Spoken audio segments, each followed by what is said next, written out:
What's up, YouTube? Drew here, and you are with me out on this runway with this gorgeous 1997 Toyota Crown Royal Saloon. It is the 2JZ because it's the Royal Saloon G fully loaded model. So of course it is the 2J. Some of these of course came with a 1J. Some of them came with the not so loved, and I don't understand why, 1G 2-liter, and of course the 2LT or LT, whatever it is, the 2.4 liter turbo diesel. And the Majesta of course came with the UZ, the 1UZ V8. Well, this one's a 2JZ. It's only got 24,000 miles on it. Full walk around video of the car, all of its few imperfections, and a test drive on a nice day can be seen in the video and the link in the description. But the purpose of today's video is, this is an airport, this is a runway. There has never been any kind of road salt here.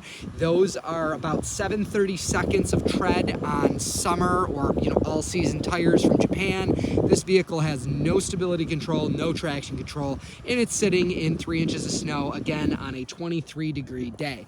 So I just wanted to take you guys for, before I do, I just got to apologize for the fact that this car is out in the winter. It's a shame. It is what it is. This car went through some drama. Again, you can see it in its entirety with the link in the description, but unfortunately a piece of tree broke off the top of a pine tree and hit this car and did a little bit of damage to the roof, busted off the mirror, and just put some dents on the car. It's going through insurance and it'll be like new, or it might unfortunately not be and just be sold with its imperfections. This is about a $14,000 or $15,000 car without those imperfections, being the Royal Saloon G with only 24,000 miles on it. That is kilometers that you see there. So it is freaking cold. So I will turn this off for you so you don't have to hear it. But what I wanted to do is just show you guys, if you want a daily one of these cars in bad weather, hey, for the longest time, I did everything I could, include not import these cars if I knew they were going to have to see Rochester weather, on the way home from the port in Baltimore or whatever. I literally stopped importing half the year to avoid this. The reality is this is a modern car. It's not a 60s car. Everything on it is sealed, for the most part, right? So if this car gets driven, it can probably take 15 Rochester winters as long as you go through the car wash enough before it starts to rust. So occasionally, and making sure you clean it really good in the spring or use an oil-based undercoating company like Crown Rust, you're not, there's tons of these out there. So like I said, I hate to be insensitive to the fact that it is a classic car and a collector car, but at the end of the day, it is a car. It's out in the snow. It sucks. It is what it is. So I'm not sure if you see, but I'm taking off here with no issue at all. I'm going around this corner and I'm just kind of pretending that I have no clue what I'm doing. And it's not spinning. Well, there it goes. It's kind of spinning out a little bit, but it's not awful. The braking has nothing to do with the fact that it's rear-wheel drive.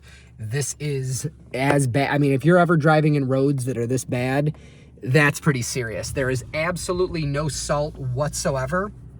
And this obviously hasn't been plowed. This is 3 inches of fresh snow and no provisions whatsoever to stop it from freezing into the tarmac here, or the asphalt. It is 23 degrees out. So I'm going to come to a dead stop. It's kind of tough to give you a little perspective. It's pretty nasty. So I'm going to hold that like that from a dead stop. Just pretend that I'm at a red light and it turned green. So from a dead stop, there I go.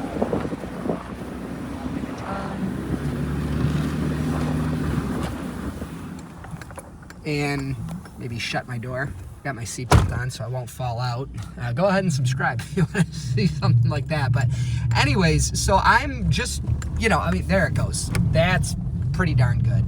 So I would not want to be, just doing my thing, driving through an intersection and have that happen. But if you're being careful, keep in mind, I'm 37 years old in July. I grew up, my parents had a car, our primary vehicle when I was a little kid was a Ford Aerostar. Rear-wheel drive minivan, light in the back, no traction control, no stability control. I'm still alive. I very well remember that vehicle, and we never went off the road in it.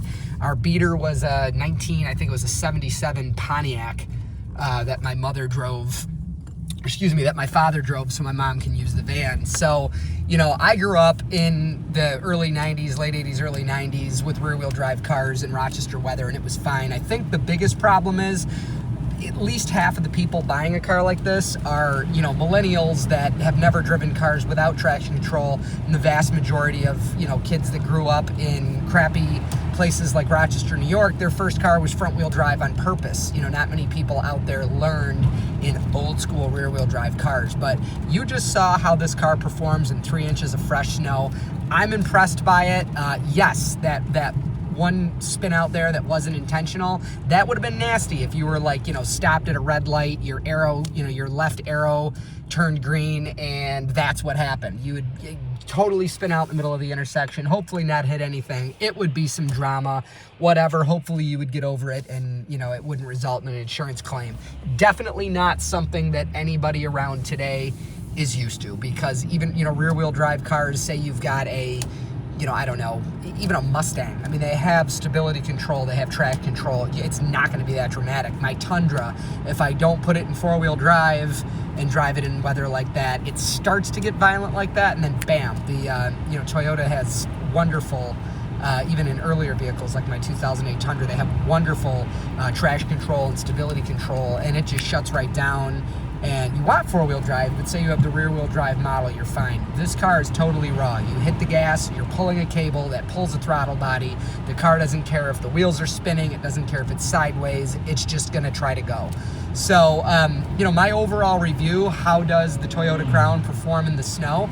I give it a thumbs up. I think it's totally fine. I say that understanding the risk involved. If I was going to daily drive this car in the snow, these are 114.3 on 5-inch or on 5 lug wheels. You can get 16-inch wheels, 15-inch wheels. I would probably go with 15s from a 2002 to 2006 Camry with some Bridgestone Blizzak or other really good snow tires on it and let it rip. There is no reason that this car can't be dailied in an area with heavy snow. You just saw it in 3 inches of snow in a parking lot and on a runway that has never been salted. As you see, you know, the roads are totally clear because there's enough salt on them to, you know, to rust a diamond, right?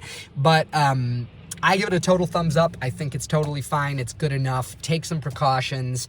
And if you want to daily drive the crap out of your Toyota Crown, go for it. Just again, I would recommend snow tires. So hey, hopefully this was entertaining. If it was, give it a thumbs up. Not a lot of content like this. This is a retro review of a 1997 Toyota Crown Royal Saloon G in deep, heavy snow with crappy tires. So again, I'm Drew. Please subscribe if you like it, and definitely give the video a thumbs up if you enjoyed. Take care. God bless. Bye.